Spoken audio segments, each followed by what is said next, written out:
What's up, everybody, and welcome back to Soccer Wise, our first live show of the Major League Soccer season. David Goss and no more Spears. We've got Matt Doyle in the building for the third time in 3 weeks, Doyle.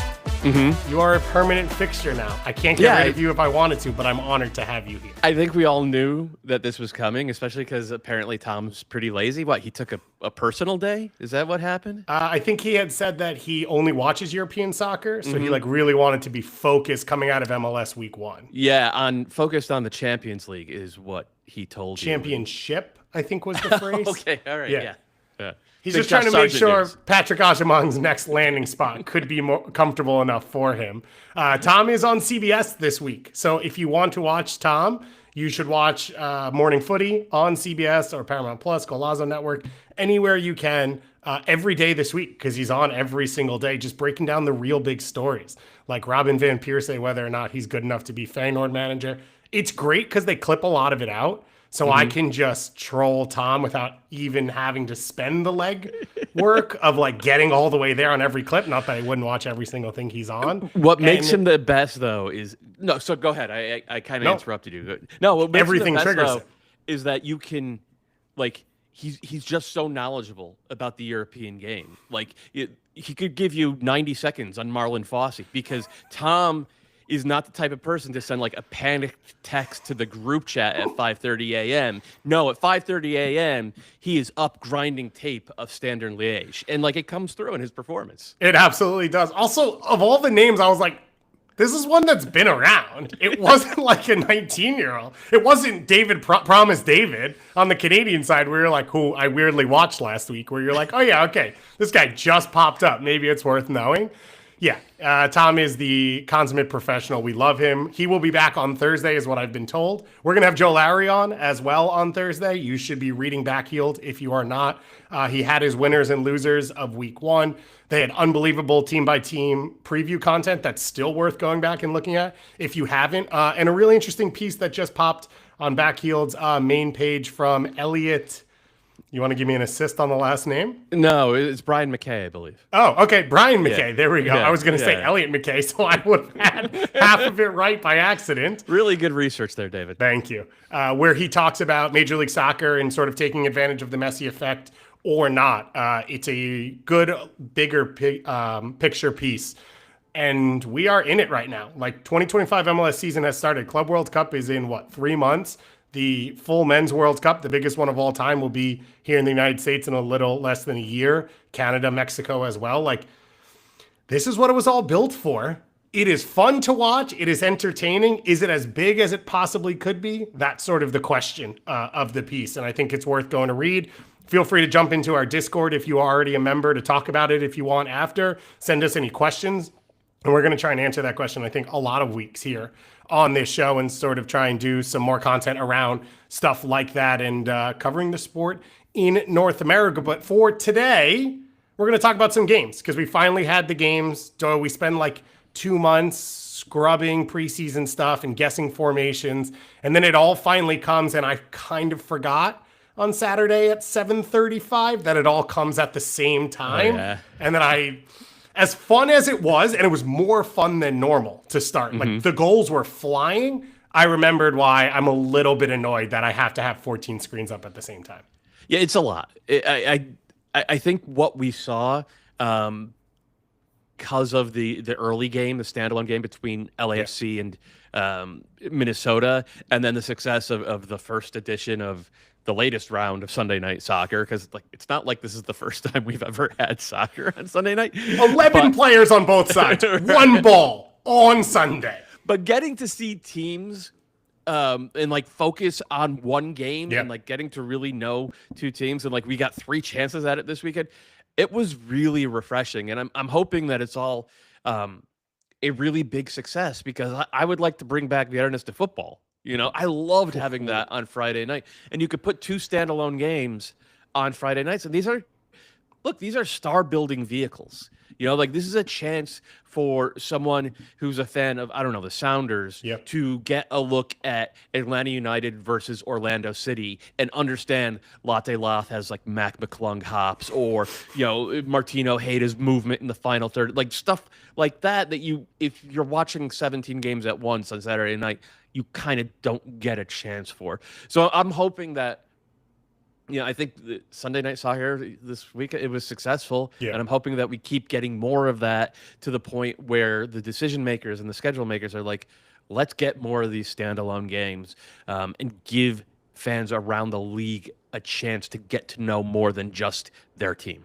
Yeah, I agree with you. I'm curious if there's anyone in the live chat or anyone listening later, if you'd want your games on Fridays, because I think there's the right markets where it's like would be perfect, right? A Friday night lights, like allow all the energy around it. Great start to your weekend. And then we've seen the other markets, and I'm thinking specifically of Dallas right now, who lived on Univision Friday night games, Yeah. where it was like, traffic home was not going to happen. And the stadiums were empty for teams that were good, where when they didn't play those games, they had full buildings. But I think, like, for me as a fan, I'd love a Friday night game. NWSL does it with the Amazon Prime deal. And it's like an awesome way to start the weekend. And like you said, it starts the conversation immediately because everyone's watching that one thing. And everyone has this connection point of like, okay, the rest of the weekend's going to be compared to the Kelvin Yeboah goal or the Jeremy Abobasi goal. Obviously, Yeboah didn't actually score. Of like, you all have that point that you kind of go from.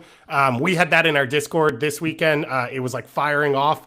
A lot of fun stuff. Someone keeps putting polls in there, which I really appreciate, about who's going to score and debutants that will score and how many goals. I love when the history is made, like highest scoring opening weekend when there's been the most teams. And every time it goes up, you're like, wow, 4 more goals and 2 more games. How did that possibly happen? But it was fun. I said, because in the beginning, it felt like it was flying from a quality point of view. There were a ton of goals early in the 7:30 games when we always come in excited, and then normally you get what you got in LAFC Minnesota of like, oh, that final third part is the last part to come out of preseason. And that was assisted by every defender and goalkeeper making sure to create chances for every single attack across the league as well. Yeah, I mean, yes, in part, unquestionably, yes. There were some, when playing it out of the back goes wrong, all-timer moments across the league for everybody from like the brand new goalkeeper to the backup center back to Jordi freaking Alba. Like just I don't even know what happened with that one. But also like, yeah, there were really good goals. You know, Latte Loth, his first goal was freaking incredible to watch him get up off the ground. Bamba, awesome. Immediately understanding where the space was going to be against Columbus and exploiting that to the point where Wilfred Nancy had to adjust.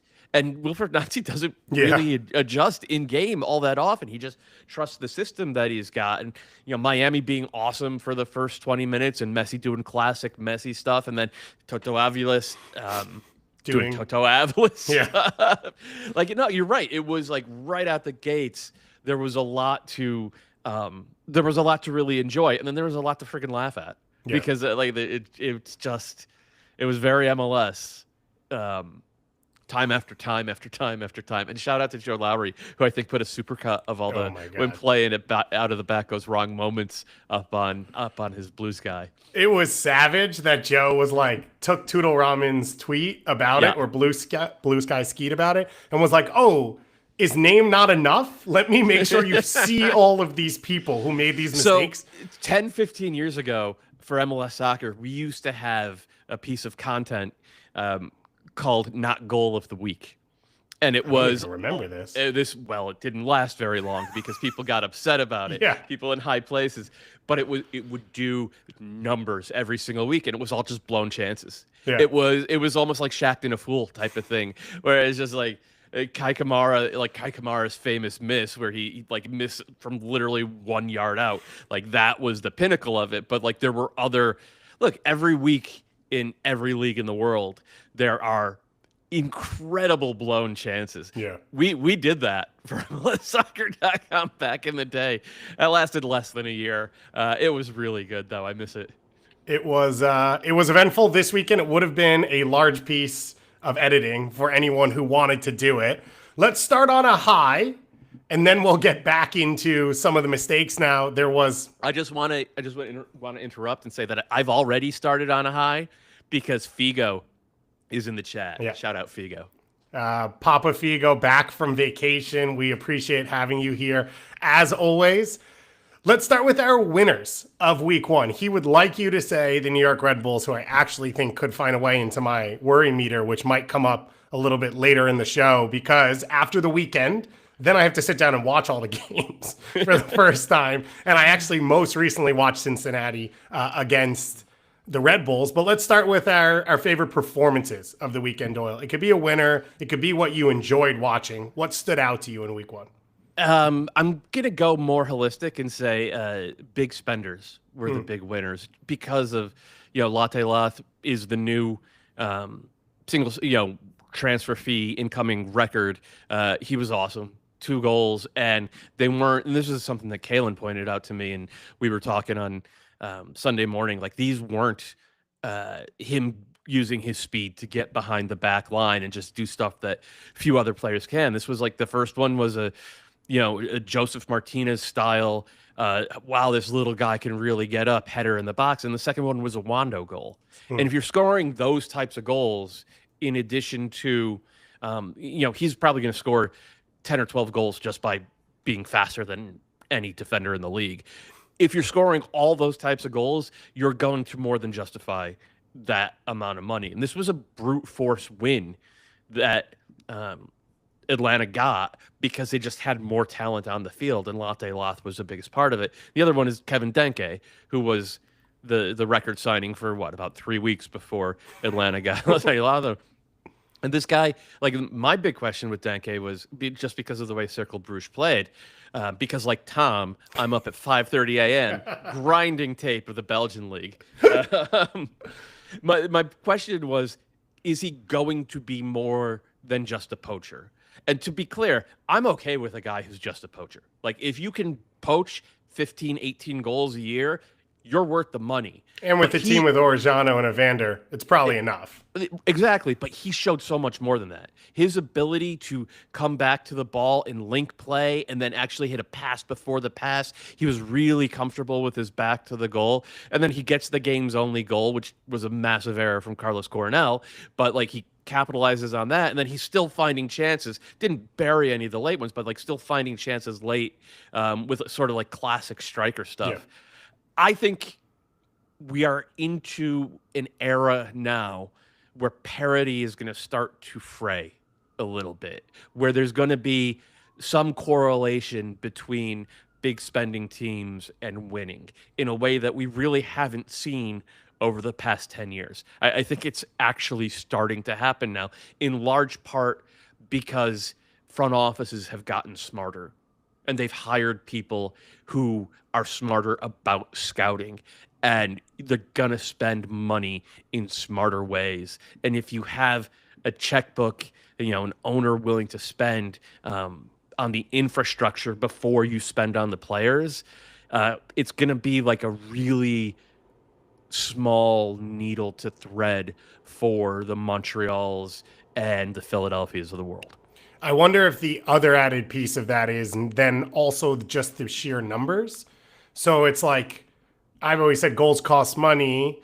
The difference between $8 million and $4 million and the difference between 24 and 7, that gap also is growing in those players, right? So when you talk about Hafa Navahu, who is a really good player in Major League Soccer, being like a record signing, and then Denke and Latte Lath being record signings, I think you may get more bang for your buck and guaranteed because you're into a different stratosphere of what MLS signings were in the past. And so you're doing your work, you're making sure they fit your system, but also like Denke, they probably spent more than they had to make sure he was here in preseason.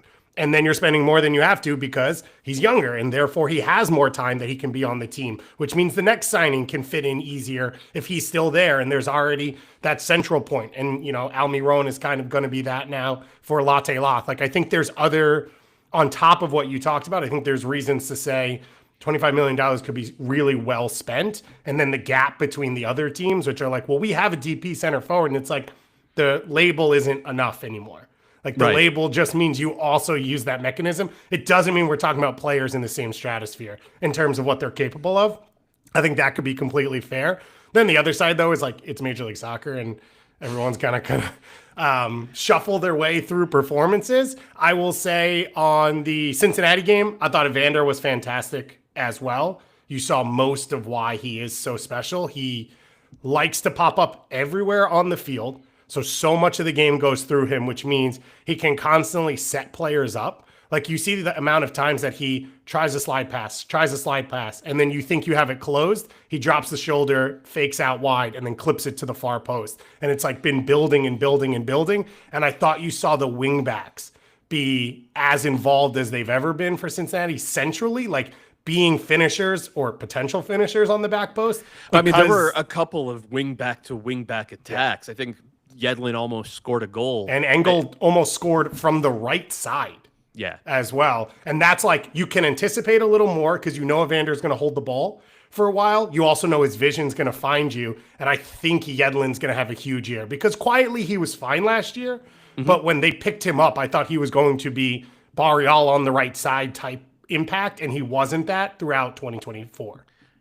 He wasn't, but like part of that was Miazga getting hurt, Hagelin getting hurt. Everything kind of fell apart around that. And like in large part because Obina and Nwodo had to do so much work protecting the back line, and then Lucho stopped having any positional discipline, so that kind of killed both Nwodo and Bucha in terms of their ability to hit progressive passes. And Yedlin was just like, all right, I guess I have to defend.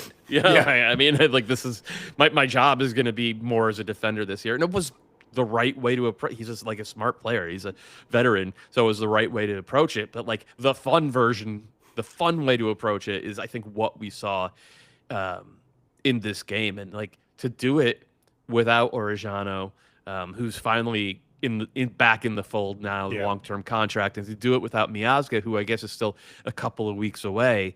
I mean, like I had Cincy as a top 3 team in the league heading into this game, top 4, I guess, heading into this game, and they didn't give me any reason to think otherwise. No, they shouldn't. And I think for them coming through CCC, and we'll talk about the games coming up as well, but they're pretty much through to the next round with the 4-1 win. They won 4-1, yeah. Yeah, at Motagua, because they had Pavel Bucha, of course, the great goal scorer in Major League Soccer, who was taken first, I think, in our Golden Boot draft last week when we finally finished things. Remind me, did you pick Cincy to win the Shield? No, I did not. I picked Seattle. Okay. I'm 1 week in. I don't feel I'm 0%. I'm 0% concerned about Seattle. I think the East is deeper, and I think there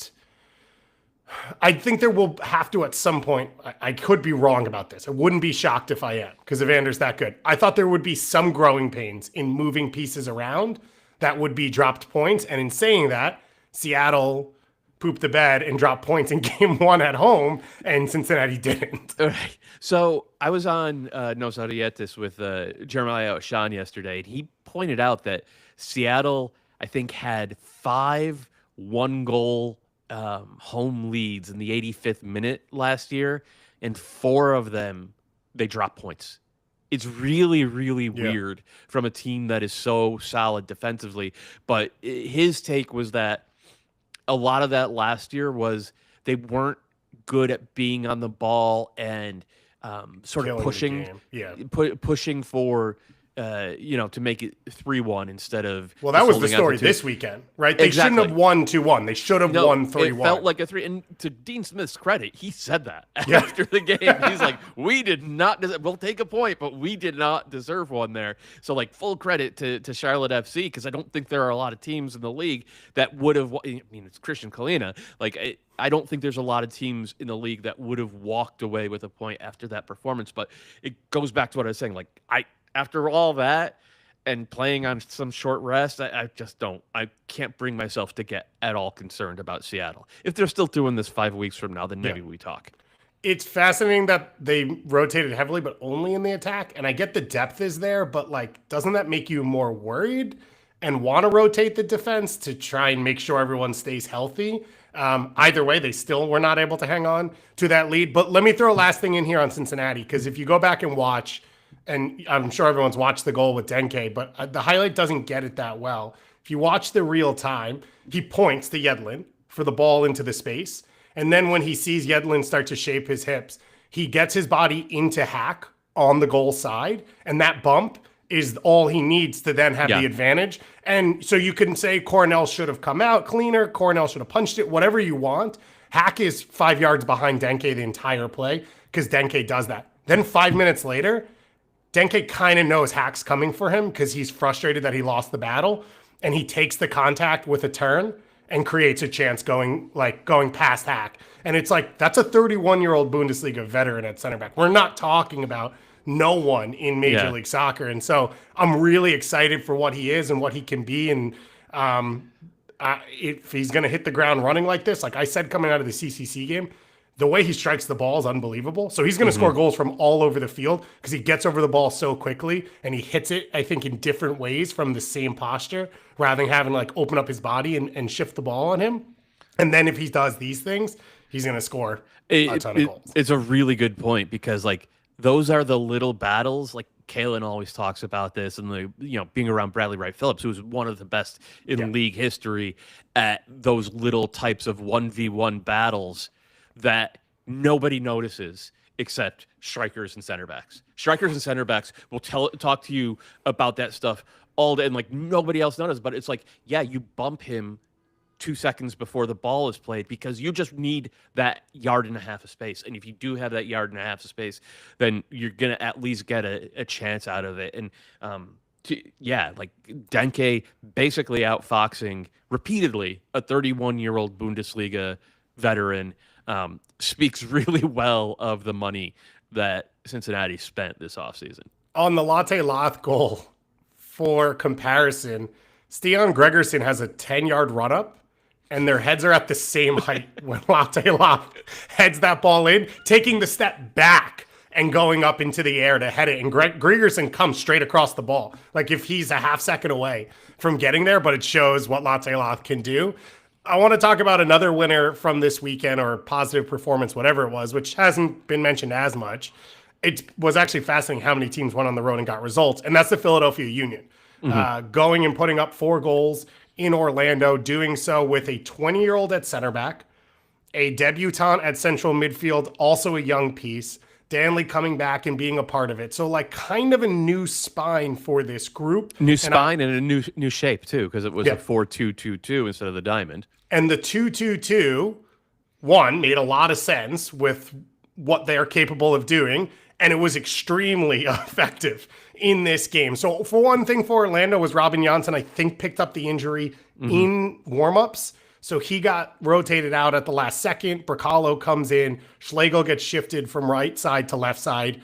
That was like a comedy of errors that just went in the same direction over the course of the game. But for this Philadelphia team, they were able to keep the ball in the areas they wanted to go press. But because of the way they were lined up, Gazdag in the front two rotated as often as they wanted. So you had more change up in their attack. And then Quinn Sullivan found himself in super dangerous areas. He wins the ball back on the first goal on the right side of the field, and he sets up the second goal coming down the left wing, cutting inside for a cross to Gazdag. So the attack was more connected. The press was more dangerous. It felt like on the first goal that the Philly wing or fullbacks were higher up the field than they normally were last year when they did win the ball back. And that's all into the fact of, as I said on yesterday's show, Tom said that they'd overcommit to pressing and it would be enough this year. I didn't believe in it. Week 1 so far, I'm wrong and Tom's right. I mean, it was a great win, and they gladly accepted the gifts that very bad central defensive pairing was willing to give up. And like Pedro Gallese, the Union had 4 shots on goal, and they scored 4 goals. Yeah. You know, it's not the first time we've seen, like, Pedro Gallese started last year in just terrible form as well. So it's like there's a danger of overreacting, especially because Philly did not look great defensively. Like they were committed to the press, and that was cool on the goals. But when they weren't scoring goals, they were chasing, and this could have ended up 4-4 pretty easily. So I understand the enthusiasm, and Ty Baribo's for real, and Gazdag we know is for real, and Quinn Sullivan I'm pretty sure is for real. But there are still, in my mind, there's still going to be a lot of questions because, like, even at their best under Bradley Carnell, that St. Louis team gave up a ton of chances. They gave up so many chances. And Roman Berkey had to be Superman in 2023. And we know Andre Blake can do that. I was gonna but it's say. like you don't want to keep asking your goalkeeper to do that much. And then the other thing to consider is, look, it's easy to press in February. It's easy to press in March. It gets harder and harder to press effectively over the course of the season, and especially once it gets hot in June, July, August, September. We see it year after year after year. The effectiveness of pure pressing goes down, and that's why Jim Curtin changed the game model a little bit over the past few years, and it's why the Union tended to be better in the summer months because they could absorb. And I'm happy for Union fans, who are still high off the Super Bowl, but I think there's a danger in reading too much into this. The flip side is that Orlando have to do something to create some central defensive depth, especially if Bracala is not going to be it. Rodrigo Schlegel is not a starting caliber center back for a team that has aspirations. That's where, by the way, because I always made fun of Weeby because Weeby would look at every team in MLS and say they don't have enough central defense depth because no one does. It's MLS. But they don't have the full solid 2 starters to start the conversation into depth. And if Bracalo's not that guy, then it's dangerous. What happened to Oscar Pareja's developmental chops? Oh, you mean Tommy Williams? Exactly. He loves him in the summer of 2021. He's going to give him minutes. Or was it 2022 or 23 or 24? Like I mean, to be fair, the kid is just 20 years old, so he is still a kid. But at some point, look, Oscar's great FC Dallas teams from the middle of last decade, those teams were built with really good top-end talent, but also from within, with academy kids that Oscar got the best out of. And there just hasn't been much of that at all from Orlando City, and he's been there more than half a decade now. So let me say 3 things in his defense, fairness, whatever. One was he built the Dallas Academy. He left for Colorado. He came back. So he had built that pipeline up for years before he got there. 2 is center back is a tough spot to do it in Major League Soccer. There aren't a lot of teams that do. And 3, he played Alex Freeman 35, 40 minutes. That's true. And he looked good. At a safer position. Yeah. But if you are going to strike out on 2 center back signings, then you need to hit on something else. And an academy piece, a 6'3" center back who can move well, would be one. And it would have been nice over the last few years in midweek games and Open Cups and Leagues Cup and all that type of stuff to have gotten him more minutes. And if it didn't work, you kind of be in the same place you are right now and have had that opportunity. So I think that is frustrating. And I think it is a worry, not just if Jensen's hurt or not.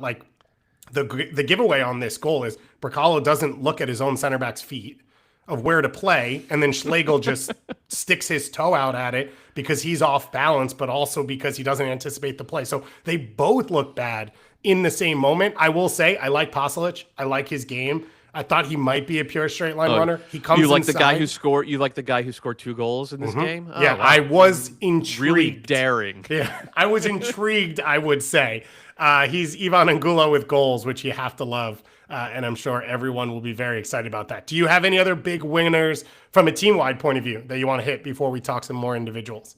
I mean, we have to mention San Diego, just the way they looked. And I wrote about it a little bit in my Sunday night column. It reminded me of those great RSL teams of 15 years ago. Their ability to – it was a slightly different formation, the 4-3-3 from San Diego. RSL, of course, played a really narrow diamond. And the idea, though, was the same with both, which is you're not going to play through us. You're just absolutely not. If you're going to beat us, we'll give you the wing. You figure that out, and if you can beat us that way, well done. But you are not going to beat us up the middle. And to that end, the D-mid, Skov. I have to learn how to pronounce the man's name because he was literally doing a Kyle Beckerman impression out there. He was so good. The amount of times he was just like the right guy in the right spot at the right time and just like casually walking away with the ball after like burying somebody. It was a lot. Like, I don't want to say it was a lot of fun to watch because the first 70 minutes of that game were not much fun to watch at all, but it was impressive to watch. And like, to the Galaxy's credit, they did eventually start getting Mickey Yamani to the end line and creating danger during, tactics free zone time. But when you do that, you take the risk of getting countered to death. And that's exactly how San Diego got that second goal. So it was just like check after check after check from San Diego FC. And the fact that one of your two DPs is the guy who got both goals and then got player of the week, there haven't been many better debuts than that one. And from like a narrative point of view, to go to LA Galaxy and like play in that building in their first game after lifting the trophy finally, like there's a lot that can go wrong for you and it can fall down really, really fast. So I think for San Diego to have played the way they played because they played like as a cohesive unit and stayed together, both in their tactics and in their like team spirit and all that type of stuff, that's a pretty ideal start for 23 people who have never really met before and didn't play soccer together 5-6 weeks ago. I think there's going to be question marks as it goes along of like top end attacking talent. And as teams start to adjust to them, is there enough chance creation? Is there enough finishing? But in week one, it's exactly what you'd want to see and like unbelievable experience for them. Did you feel like Luca De La Torre was experiencing enough pressure on the field when he was out there to really lift his level and find the right levers to play as hard as possible? No, and I would like for the community of butchers as well as milk people and potential postmen and women in the San Diego area to apply the pressure necessary to elevate him to that next level, because that's the way it would be if he was in the Austrian, Bundesliga or wherever else he could be playing right now. He was good though. He's a fun player to watch. He's a funny soccer character just overall, but he was good. He was fun to watch. Jasper Loffelson finding a fourth life in Major League Soccer was like a great part of this weekend because he's always counted out, and I just love that he scraps along and plays two positions that aren't his position. Man. He's a very good player. He's a very good soccer player. He doesn't have he's basically not athletic enough to do most of the things, but every coach every once in a while will be like, I like the soccer player part. And so I'll bring him in. For San Diego, they go home this weekend now. So their first home game, I believe it's against St. Louis, which will be fun to watch. We're going to do worry meter towards the end, but let me ask, since we're here, are they like Galaxy on your list? I dropped them in my power rankings from 5th to like 15th. Ooh. Part of it might be an overreaction, but Sanabria just did not look like he knew what he was supposed to do. And then when he did get on the ball, he didn't look like he was capable of doing what he needed to do. And I think that was driving Greg Vanney nuts. Like, Weeby was on the sideline saying, like, Vanney's been yelling at this guy for the entire first half. So, like, already going to make a personnel change in the engine room because Elijah Winder was much better. And I think he was like a big part of why the Galaxy suddenly started to be threatening. But the bigger worry to me is like Marco Royce just didn't look up for it. Yeah. And I thought that with Ricky out, it would be not easy, but it would be like just very clear, like, oh, we're going to get the ball in Royce's foot between the lines. And again, to San Diego's credit, they were selling out to prevent exactly that. But the Galaxy still should have been able to find him in those spots more than twice, which is what I think it was the entire game. And then the other part of it is, boy, that guy's pulling out of a lot of challenges. David Goss would not stand for that. It is over 30 men's league. I have a group chat that would say quite specifically, where's the dirt on the jersey? I'm not seeing enough dirt on the jersey. Right now, I am not seeing enough dirt on Marco Royce's jersey. And given that Ricky's out until at least August and Painsel's out probably, I guess, until April, that, like, I am sudden, like, that sparked some worry in me for the LA Galaxy. I think all of that is fair. I think the way it felt plotting at times and without direction, I thought Fagundes lost his positioning a ton because he wants to come inside and play and Yeah, never connect. threatened in behind, by the way, ever. And then I think Christian Ramirez will get better, but it felt very one note for the LA Galaxy. And last year, okay, it had that at times, but then Ricky could up the tempo and drop the tempo and up the tempo, and Painstill could do so as well. And then I think you start to see some of the holes of like, okay, Yamane tries to get involved. I think Garces brings a lot of talents to this team that, help Maya Yoshida. I don't think he's picking out all of the passes when you do sit in to like create chances. And so now it's like you're exposing his game. Yoshida has to cover more ground because you're starting to pinch up the field. John Nelson as well. You start to see some of his deficiencies in possession and attack exposed. And then it all starts to sort of go downhill on itself. And so if I was the Galaxy, I think there is reason to be worried. You pointed this out, I think, in your piece, which I was talking about in the Discord. I thought Widener was awesome when he came on the field. Yeah, he really was. When I have seen him in USL, and I always quote John Morrissey, who covers USL better than anyone. Fantastic job. Go read, especially now as we're getting into the USL seasons. He talks a lot about his physical capabilities, and like he is a dominant ball winner in midfield. And so my question with the Galaxy was, could he do enough in possession? And he looked comfortable in a lot of the areas he needed to. And then he did the things he does well, great. In this game, just breaking lines with his physicality of like, I'm going to make a ton of runs through the lines. I'm going to change your shape, and I'm a threat on the back post, or I'm a threat over the top then. So now you have to adjust to it, and you have to react to me. And I think that could all be a factor for this team as well going forward. All right, last one here. I'm going to put on my conspiracy cap. I'm going to the tinfoil cap. You ready? Yeah. I think Mikovic starts over McCarthy, because they really want to have someone that they can sell and get $3 million worth of GAM for. And given how much MLS goalkeepers have been sold for over the past 5 years, and given Mikovic, his profile, he's from the Balkans. Balkan goalkeepers, for whatever reason, go for a lot of money. And so, there will be teams all over Europe interested in him. He's pretty young. So he does have the profile of someone that they could go out and get $5 million in a transfer fee for. And if they get that gets $3 million for them to apply to next year's roster budget, which means they will actually be able to keep their team together. So I think they're taking a risk. So they're going to try and keep him in there as much as possible to hope that they could sell him. Yeah, he's going to get a really long rope this year. That is my conspiracy theory, brought to you by... as yet unsponsored, but we'll find someone to sponsor this. Would they not do? We're open to it, by the way. Also, reminder, we've opened up super chats in YouTube. So if you're watching live and you want to put a little money to your comment, it will automatically make its way on the show, including this one from Brendan Moynihan, who says, Golden Boot Draft update. Goss is on pace for a record-setting 170 goals. Pop the champagne. This is clearly sustainable.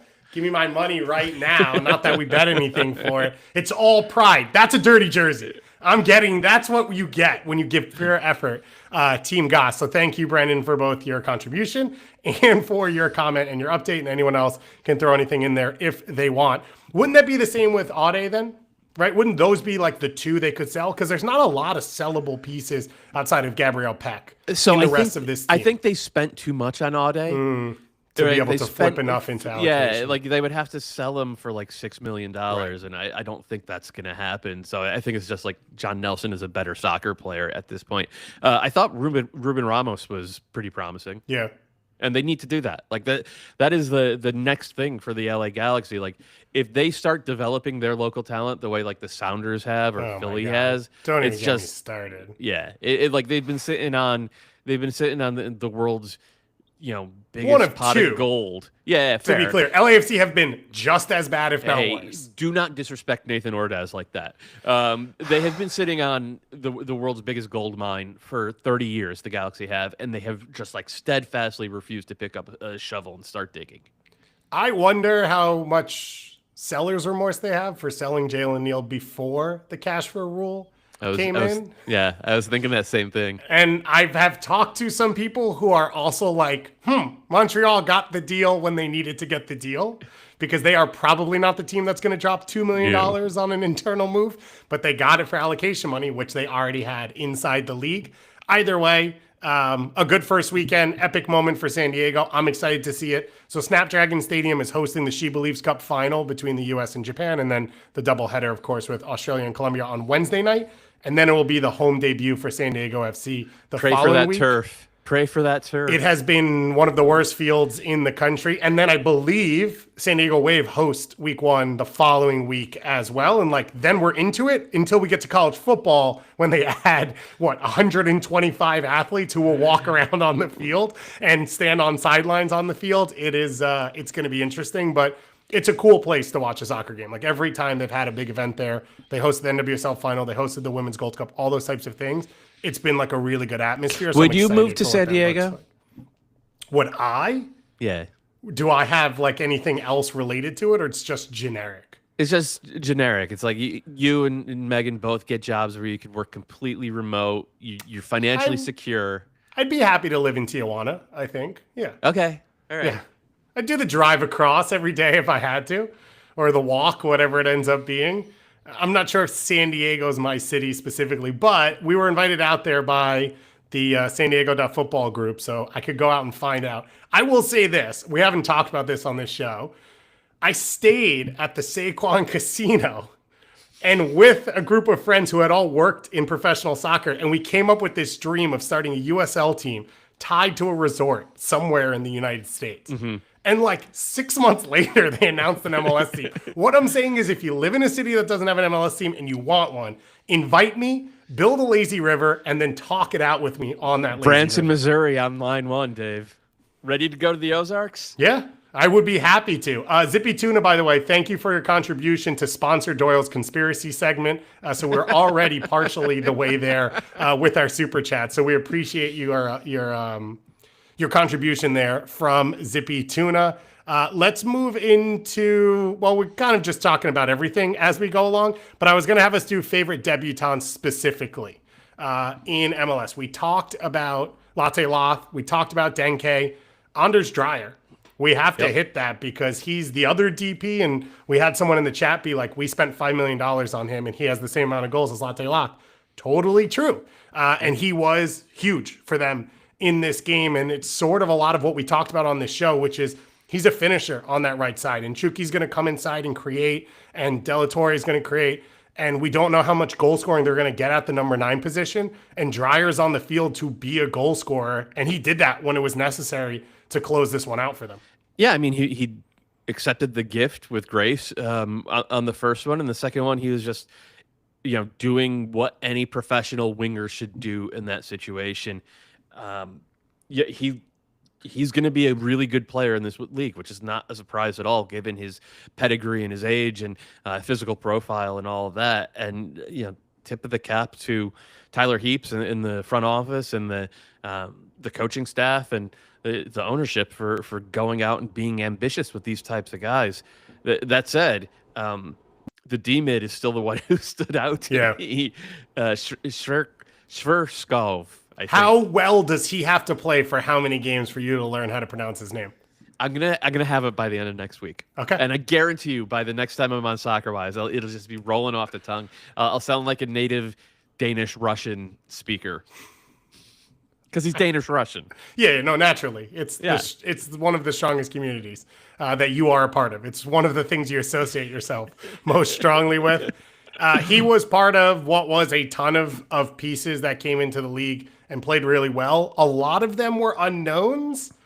So there was a number of college draft picks that got signed really the day of the game / in the last week. Because I wrote down on our rundown favorite debutant, and then I put in all caps, is it a battle between Bo Leroy and Jamar Ricketts? Jamar Ricketts did technically play 34 minutes last year.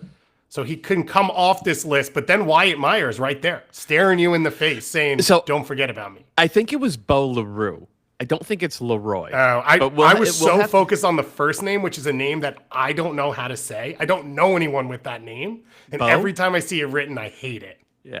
Is it always Bo? Is it always? Yeah, it's always always Bo. Now And I assume I didn't realize this guy was from like he's from the San Jose area. Yeah. He's like a local kid because it's such like a Cajun name. Bo Yeah. LaRue is like he's the backup quarterback for LSU. What's going on? Like He's going to start on the MLS team in New Orleans as it's created because I was floating in New Orleans and talked about starting a USL team. There you go. But he was in the starting lineup, and I had literally never heard of him before, and I can't tell you the last time that happened to me with an MLS player. Yeah. Like I had because I had heard of Jamar Ricketts, and he was great, by the way. And I had heard of Wyatt Meyer, who was literally signed the day of the game, just because he's a Cal kid, and like Caleb knows his family. So like I had never heard of Bo LaRue before, but like well done to all those guys. LaRue had the assist on Ricketts' goal, which turned out to be the game winner. Wyatt Meyer. College center back primarily, though he played everywhere. He played in central midfield for Nashville next to a 19-year-old, Matthew Corcoran. Yeah. So it's like there was a lot of that. And for the most part, including like the 17-year-old kid that NYCFC brought out against Messi and Miami. Johnny Shore. Johnny Shore is a legend. Who sounds like the fifth member of the Ramones. I think he's a Connecticut kid.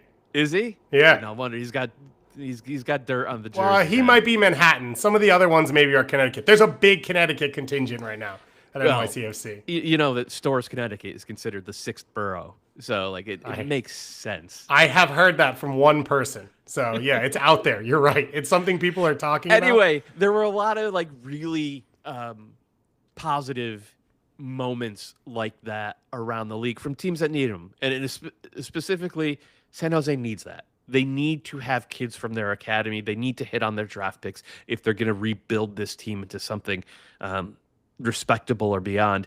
And Nashville need that. Nashville have never been a team that develops young players. So the fact that they got two of them into the lineup and performed pretty well, like they should have won that game, it's really positive for those fan bases. Corcoran's one of those players that I think I often hope expansion teams will do, and they don't, which is like you're basically buying an academy every once in a while because you don't have one yet.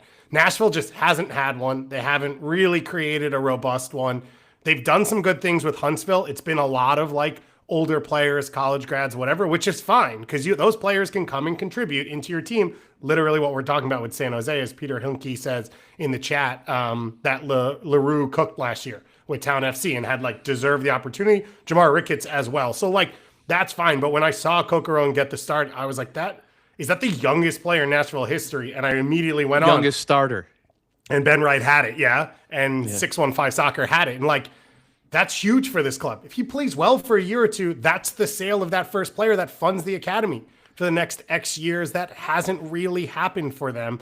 They have the one player in Sipic that they signed as a center forward, and otherwise they just haven't really been able to produce players. And you can have arguments about regions and talent and all that stuff, which I think a lot of that is overrated. Like there's enough good soccer players everywhere in the United States and Canada, clearly, where if you do a good job of scouting and coaching, RSL and Montreal have two of the most productive academy systems in North America, and nobody 10 years ago would have told you that Sandy, Utah, and Montreal, Canada are two soccer hotbeds. If you have the will to get players into the academy system and into the first team, you absolutely can do it. You just have to be committed to that vision and building out that infrastructure. And so I think this is a good first step for Nashville to also like admit that, or sort of spend money in this way and say like, this is important to us. They've gotten younger overall as a team. Although I thought Taxeth was really good in this game. I think he's interesting. I like having another player who's just high technique, decent physicality, makes Hani Mukhtar's life easier. I thought Andy Nahar is going to be really good this year, and so that's not going in the younger direction. But like when he plays at fullback, he can be a game changer. He can be amazing, but he's 32 years old, and he's never been the most reliable guy in terms of his fitness. I think they do need to go out and make an investment at that spot. Maybe in a player like, I don't know, Marlon Fossey. I was going to go in a different direction from what we talked about earlier today, which is if you asked me to pick an Eastern Conference team that should, with whatever money Miami will keep, trade for Julian Gressel, Nashville would be the number one team, I would say. Yeah, though, like Gressel is not going to be a fullback. I think he Right? will be alternating between depth at wing and fullback for this team, but like he gives you a different look. And for a team that has Sam Surge floating on the far post, like get him some crosses. Yeah. Well, I mean, even though he got 4 of them He in got this game, 15 this week. and he had every chance to put the ball in the back of the net. But no, like especially if they would be interested in going to sort of a 3-5-2 Yeah. and playing Gressel at wingback, it would be the best fit. I still kind of feel like he's going to end up in Atlanta. Yeah.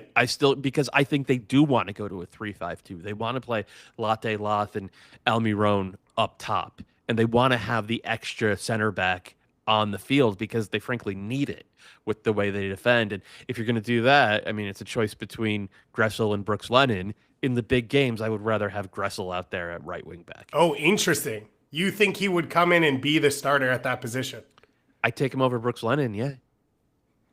I had not considered, like, in me thinking about this, I was like, okay, if Miami eats enough of the contract, he's coming home. It's good depth. It's talent. It's a thing that Garth and Chris Henderson will always do, which is like MLS talent they've seen before. Yeah. They'll trust to put more in their roster. Fine with all of that. And I think for the fan base, Almiron comes back, Gressel comes back, like everyone's happy-go-lucky again. I had not considered him being a full-time starter over Brooks Lennon because I think Brooks Lennon is a match winner at that position for them if that's how they're going to play. But you could convince me because they're different styles. And the one thing that pops out from this, the difference in the style, the main difference in the style is that the crosses that Julian Gressel hits are to his teammates, and the crosses that Brooks Lennon hits are to the end line and right. But you see the hole in that wall behind me? Brooks Lennon's going to hit that harder and faster every time than Julian Gressel is going to. And sometimes I want a little bit of that in my team. The Atlanta midfield does not track. That's one of the things we saw in this Montreal game, Nathan Saliba popping up. So whether it's a third center back or a different personality in midfield, and okay, it's week 1, like I'm fine to say it'll get better and hope that it will, but it's definitely something to watch for with Atlanta, and changing the formation up could be a way to make yourself a little bit safer in those central areas, which is what killed them against Montreal, who, shout out, pretty good performance in front of 60+ thousand. And it was from halftime on. So like they got younger at halftime. They changed up the team, and I think they looked better after that. And so I'll be interested to see what Laurent Courtois goes with next time. For debutants, I have a long list of guys in MLS who didn't play for their teams last year, who now play for their teams, who looked good. Does that count? Yeah, I mean it's a different kind of thing, but like it's worth talking about. So we did Evander already. Jeremy Abobasi gets the goal for LAFC. Let's talk a little bit about that game. Minnesota came out flying, couldn't get a finish, and then LAFC sort of adjust, find their feet, and then smash and grab. Jeremy Abobasi gets the goal and gets subbed off with his last touch. What'd you make of this match? I don't think it was a smash and grab because I did think that LAFC were the better team the entire second half, and honestly, the last 15 minutes of the first half. Igor Jesus, the new, is he Brazilian or Portuguese? Brazilian. I think he's Brazilian, but he was playing at a Portuguese club. The D-mid, he actually flattened out. If you look at it, they were playing a 4-3-3, and because Minnesota were playing with a 2 up top, they were kind of overwhelming the LAFC center backs, and like a large part of that is just what a player Yeboah is. Like he's coming back and like got Aaron Long on his back and just turn and burn. So Igor Jesus, after about 20 minutes, was dropping back almost more like an old-fashioned stopper instead of a modern D-mid. And I think that gave them the support and kind of caused a little dislocation between the Minnesota midfield and the front line, and that allowed LAFC to sort of right the ship up until halftime. And then out of the half, they just flipped Mark Delgado and Timothy Tillman, and it made sense. You get Tillman on the left side, or excuse me, the right side of midfield. Tillman wants to keep the game small and play in like tight pockets of space, and that gave him and Palencia, who's the same type of player, and David Martinez, the chance to combine together a little bit and pull Minnesota over to that side. Whereas, look, Mark Delgado, I think, is a better player overall than Tillman, but he's not as good in tight spaces. What he's good at is making the game big with his range of passing, and that's literally how the goal happened. And you want someone who could put a player into space. You want him on the same side as Denny Bouanga. And that made the goal. And credit to Abobasi for not only coming back and starting the play by contesting a 50-50, but also like smelling the chance. Like he sniffed that out really, really early. And he was in the right spot to get on the end of that nice little, pass from Nathan Ordaz, like perfectly weighted right into stride and ripped it home. It was just the way it played out with creating that partnership on one side between Delgado and Bouanga, and then on the other side between Tillman and Martinez, made me higher on this LAFC team than I thought I was going to be after the way this game started. Okay. I think that's a fair way to come away from it. I wasn't, because it was sort of a reality of what we've talked about for 5 months, which is like this team is even more in the mold of what they were at times 2 years ago, of like being completely allergic to possession.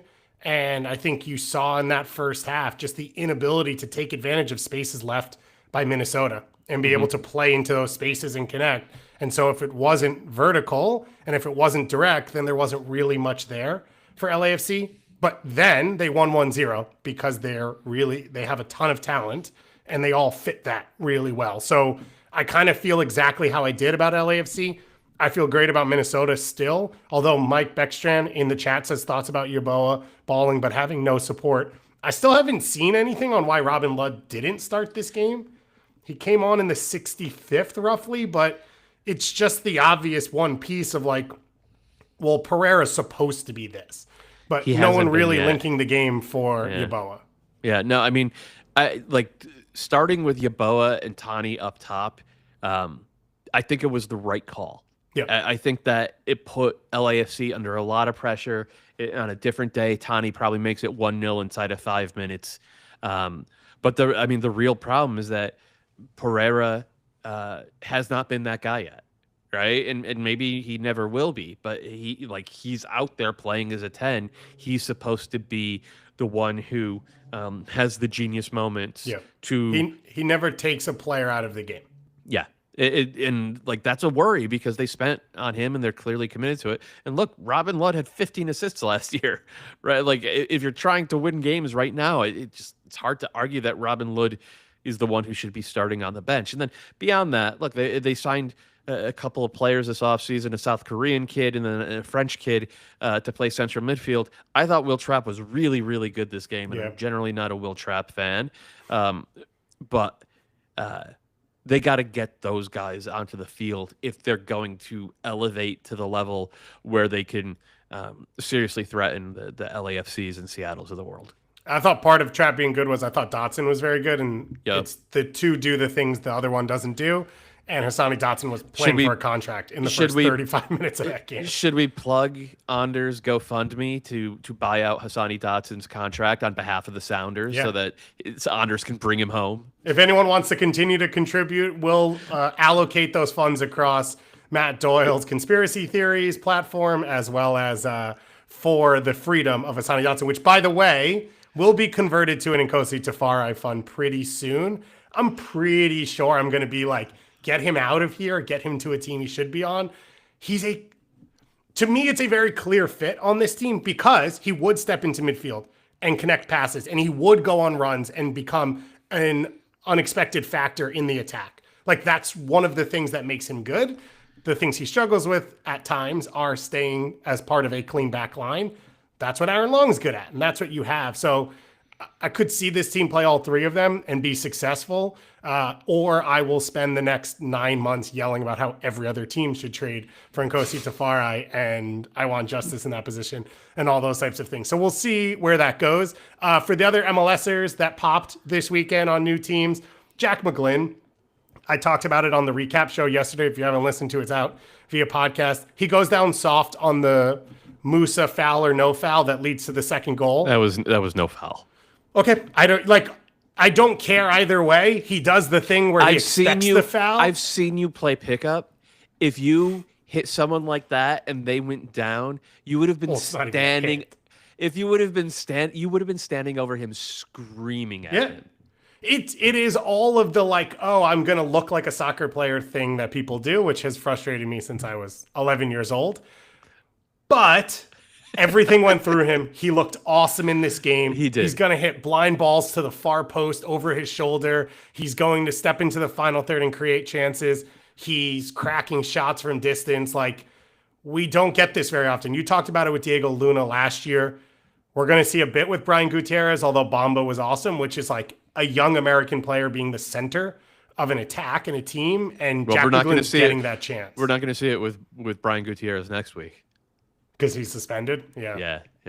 But no, you're right. And it's fun to see a team take a chance on a domestic central midfielder. It doesn't happen all that often. And he mostly lived up to it in week one. That said, man, the Dynamo made a lot of changes. And they paid for it in week one with both those goals were absolute gifts. And then the other thing is, you talk about the worry meter. I'm worried about Ezequiel Ponce. Yeah.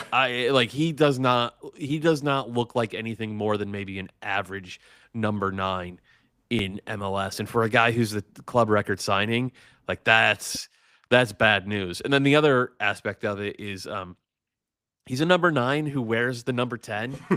I never trust a guy like that. If you're a number 9 wearing the number 10, you're about the wrong things. You're about the wrong things. Why do you wear number 10? I'm the best player on the team. So it doesn't matter where I play. I'm just the best player on the team. You're not a player. You're a forward. You have no personality. My counterpoint on the Houston thing is they sold Mikhail on the day of this game. Sviatchenko not a part of this, and they're structurally were not really broken down. And the 2 goals they gave up were insane mistakes from the back line, which you would assume even if Ethan Bartlow is not at the level of Mikhail, that those don't occur. Right. Now, this was in a hurricane against a team whose number 10 had just arrived 8 days earlier.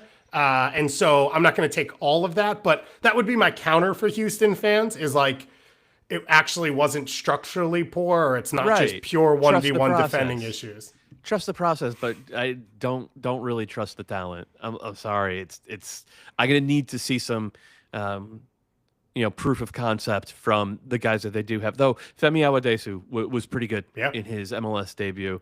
Apparently he's something of a social media star. He has 500,000 TikTok followers. Yeah, maybe we should have him on this show so that he can promote. Yeah, absolutely should. He can promote us. We could have Steve Clark on because he's not really doing anything right now, which is still one of the most bizarre things that's happened in MLS. Last one to mention here before we move into a little CCC talk is Jaden Nelson. Awesome to see him come back. Portland shot themselves in the foot. We had a bunch of people in the chat talking about Kamal Miller and Portland being on the worry meter by themselves at the beginning of this. It's 10-2 or 10-1 now across 2 games? 9-1. 9-1, 5-0 and 4-1 back-to-back. Kamal Miller picks up the early red card, and Vancouver did what they had to take advantage. Maxime Crépeau helped them get there as well, but Jaden Nelson starting on the right side of that attack. The reason I like this for him, and I said it when he came, is he's not a pure winger, and I want him to be inside. I want him to be around the game. Those moments with TFC that we saw was just quick, high-usage player, connecting the game, using his quickness to counter press, using his quickness to pass in and out of tight spaces. And I think we're going to see that more for Vancouver because of the way they set up. I hope so, because he's really toolsy, but he's not, to your point, he's not really an instinctive playmaker. Yep. And he's not a great 1v1 dribbler. He can, he's really good in tight spots in the way that he showed in the first 2 goals. And then, in the second 2, I was really happy to see him be that effective in the open field because he hadn't, in spite of how toolsy he is, he hadn't shown that ability No. that I'd ever seen. And then to get the assist like that on the run and the goal like that, look, he's not gonna. I don't think this is a guy who's gonna put up 10 goals and 10 assists, but if he's 5 and 7 or 5 and 8, that matters a lot to the Caps. Like that type of productivity from their third attacker matters a lot. And if you get Pedro Vite being super effective on top of it, which I thought he was in this game, then, well, like I was down on Vancouver going into the season, and that'll make, like, if these two guys are going to play anything resembling the level they played at in this game, my pessimism is going to look stupid. A added debutant here from the chat, Jeffrey Tebbett says Lucas Engel, who was very good for Cincinnati as well. So that's another name to throw in there. Segovia was the last one I was going to mention, which was probably still the moment of the weekend. Like Inter Miami, you cannot get away from it. It is must watch. It's box office, man. It really is. It's the show, and it's interesting because people talk about it. I feel like people coming out of this game were like, "Oh, here's the question marks about whether or not they can be, a trophy contender." And it's like, this is what it was last year. Like, this is what it is. Messi has built it around him. Messi's the best player in the world, and so he does enough to make it work, which means you have to listen to him. And everything else is chaos. He's a player GM, and we know what that did for LeBron. But LeBron went to what, 6 NBA finals in a row, or whatever it was. Like, that's what this is, and so it's super entertaining and fun to watch as from the outside. And this played out exactly the same, which is like they shot themselves in the foot. They shouldn't have gotten the points they did. They got the points they did on his pure, magic moment. It's late in the game. It's Mascherano coming off the sideline screaming like. You can't turn it off. That's for sure. Every single week. The one difference to me is that the first 20 minutes of that game felt like it was going to end up being 4-0 Miami. And they didn't often feel that way to me last year. I'm trying to find the match momentum tracker to see if I'm remembering this wrong over the first 20 minutes, but Messi is just playing inside as like a second forward or even a true number 10 now, and they have kind of a flat 4-4-2 behind him, and that works for in terms of like protecting him defensively because he doesn't play any defense anymore, which is fine. He shouldn't. He's too old. On the set piece, which was comical on a lot of levels. That NYCFC scored. He's standing not on the side where the goal happens. He's standing on the other side in the box. He doesn't react at any moment. Like, I watched him the whole time. He doesn't react to the pass. He doesn't react to the goal. He just stands there and is like, this what happened. Now I'm going to go score again on the other side. But they looked both against Sporting Kansas City in that first game and the first 20 minutes of this game, they looked much more compact defensively and like better structurally than they did almost at any point last year. And I think I need to see them play more to see if it really is this 4-4-1-1, but it looks a lot like how Argentina have played over the past 5 years. And obviously they've had an incredible amount of success. And it's just like, okay, we have our midfield set up where one guy is going to provide penetration and everyone else is Messi's bodyguard. And then we also have a forward. And it's like, okay, that works. So we're going to do that. And even with the result, I'm pretty high on what I saw from Inter Miami. But they just have to have a come to Jesus moment about Toto Aviles. Like, it's not just third on the depth chart at this point. It's like fourth or fifth. Like, he should not be playing minutes ahead of Ian Frey. Ian Frey should be ahead of him on the depth chart, and obviously David Martinez and what is the guy's name, Falcone as well, Max Falcon. They like, he should be like, Toto Aviles should not see the field over any of those guys. And it's in and out of possession with him, which is the hardest part. It's not just like, oh, when we're chasing, he's turning the ball over as well. A bunch of other stuff. I have only watched the first episode of Onside. Have you watched it? I haven't. Okay, so on the first episode, it's Inter Miami playing at the LA Galaxy in the opener last year. And it's basically 25 minutes of Ricky Poos, Dan Kalishman, and Greg Vanney talking about Messi. And it's 10 minutes of Kalishman and Vanney in like coaches' rooms being like, we got to track Messi. After he gives up the ball, track Messi. Once he gives up the ball, that's when you track Messi because he's going to go get the ball. Don't look at the fucking ball. Yeah. And then they don't do that and they give up the goal. And then MICFC does the same thing in this game. And it's like, I think Justin Hack, who's backtracking. It was Justin Hack. But did you see what happened? Like Messi set him up.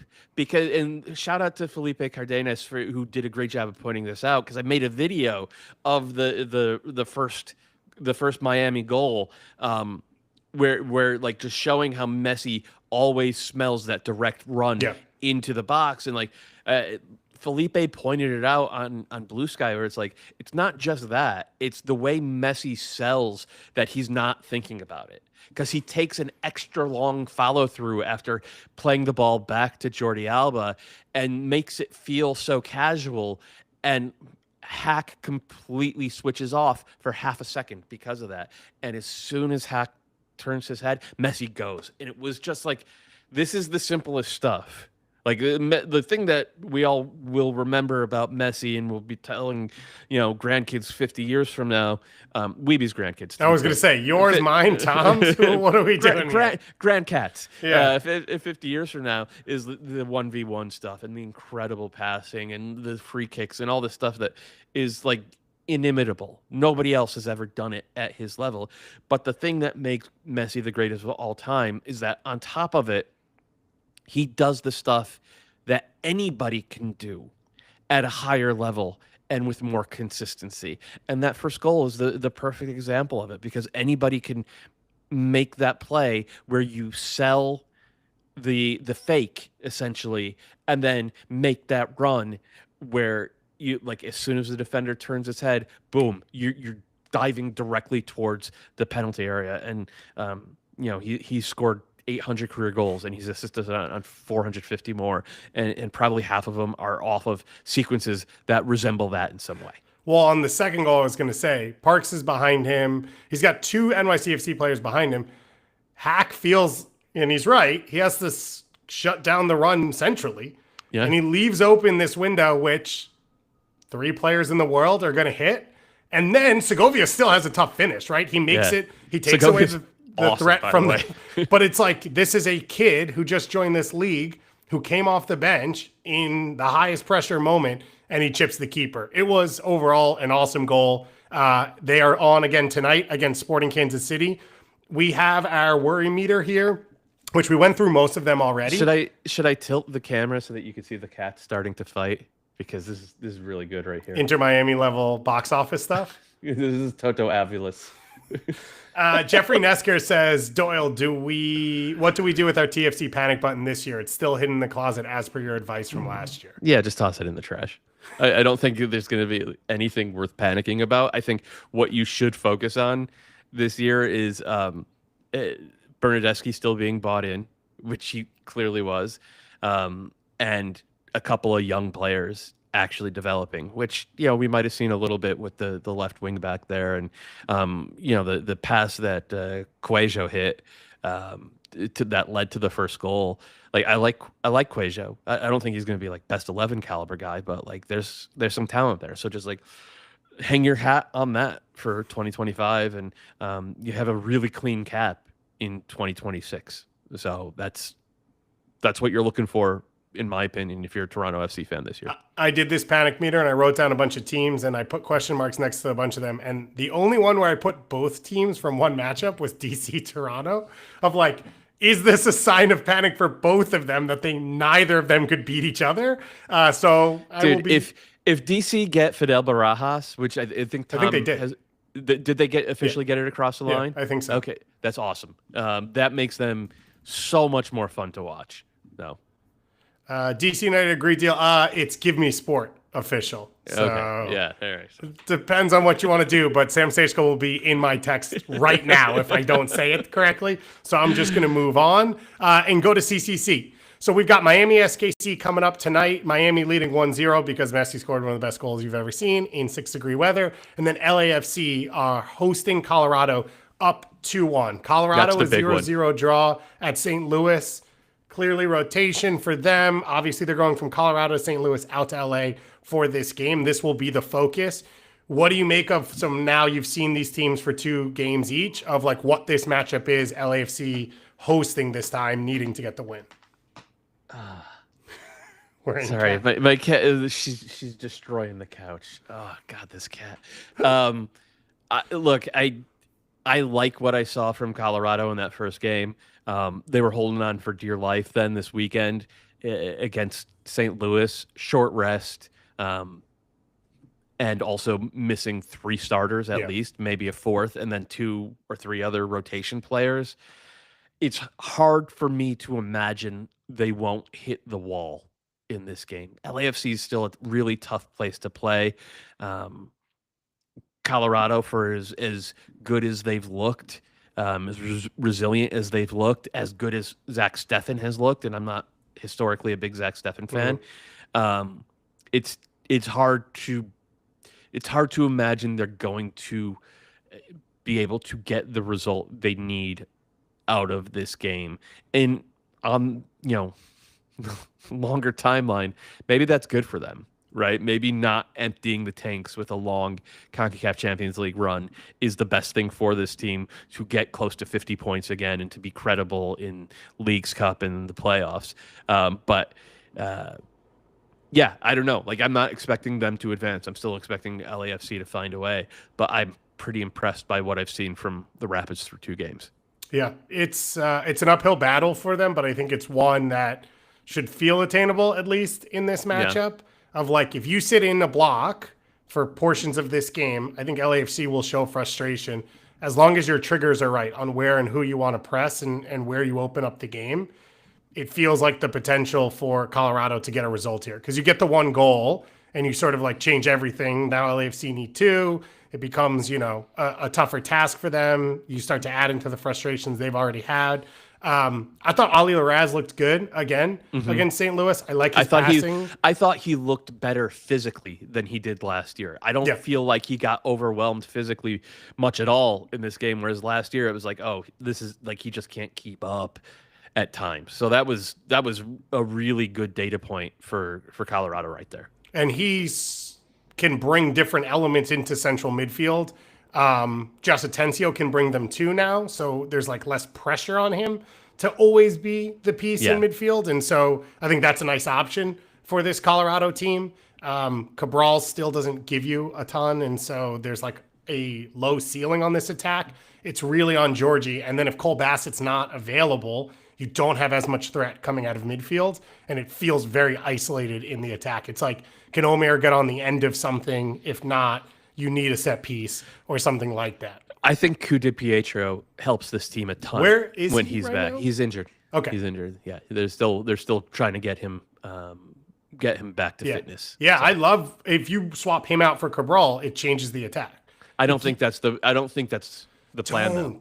Don't do that. Cabral is going to be the starting right winger, and then DiPietro I think will be starting left winger, but like playing really tight. Georgie is the 10, and then Bassett and Atencio as the deep lying guys. So what's weird about that is Rosenberry's been playing left back for the start. Because Sam Vines and Jackson Travis are both hurt. But Sam Vines was not the starter last year. When Sam Vines was healthy. No, he was. He was the starter when he was healthy. He lost his spot a lot last year. And he was playing through injuries all last year. So I think that's I didn't realize the Vines family was in the chat. It was in the room right now. Sam Vines and Jackson Travis sounds like a country duo, doesn't it? It does. Yeah. Sam Vines also likes to get a jersey dirty, so I respect Sam Vines. He'll run through a wall. You just need to see it from them. Sam Vines, of course, played in Belgium for Royal Antwerp, grinding tape at 5:30 a.m. Yeah, that's the only place. That's where soccer starts. We wake up with Belgian breakfast, and then we go from there. Miami SKC, are we giving SKC a chance? They rotated on the weekend. Miami, got some belief? Miami will probably play much better than Sporting Kansas City will, but like Miami is always capable of blowing it just because they have chaos agents in the middle of that back line. But I would be surprised.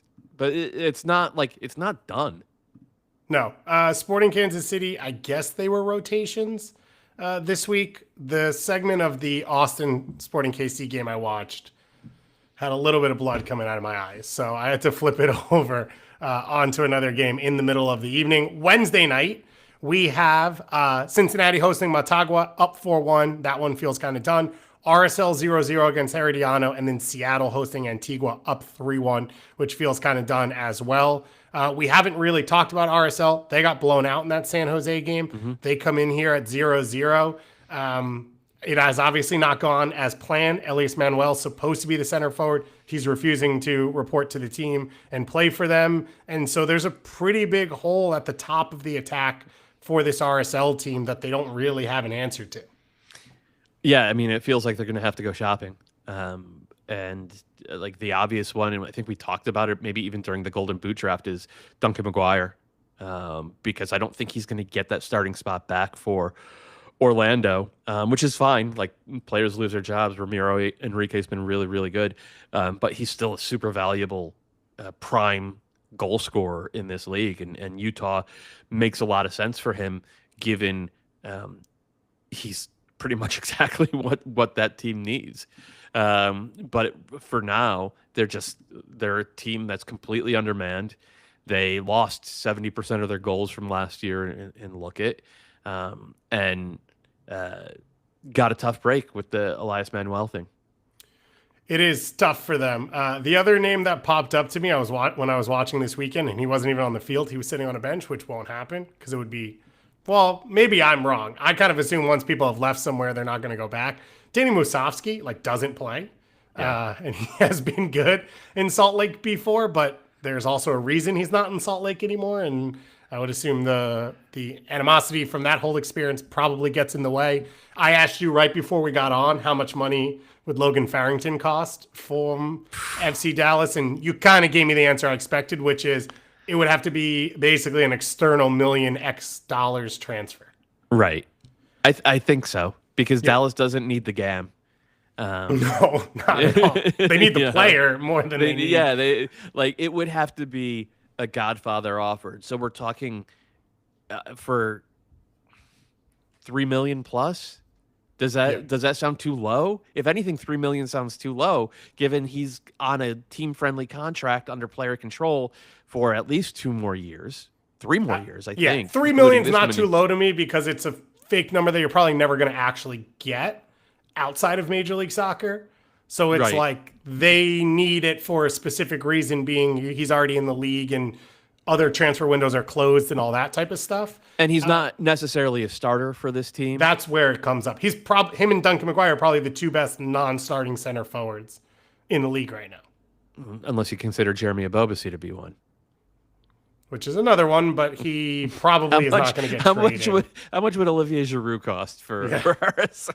You saw he really likes wearing that neck thing when it's freezing out, when he's in Colorado. So I think he's eager to live in Salt Lake City. It's very stylish. SideQuest78 says Kai Kamara as a short-term fix for RSL. It is one of the teams he's never played for. I do like that one. I do like that.